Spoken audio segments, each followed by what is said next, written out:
خو یک گپ میزنم،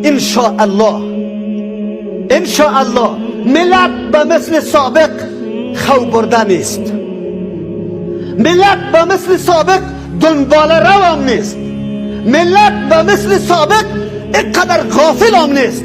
الحمدلله ما در مجتمع خود جوانان بیدار داریم، ملت بیدار داریم.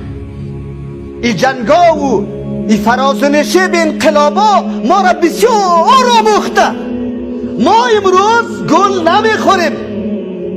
الحمدلله اینقدر توجه و اقبال مردم ما طرف دین، طرف کتاب الله و سنت رسول الله صلی الله علیه و سلم شده که هیچ حد نداره. از ابو خاطر دشمن سخت وار خطاست که ما چی اهداف داریم ولی ملت به کدام طرف روان است.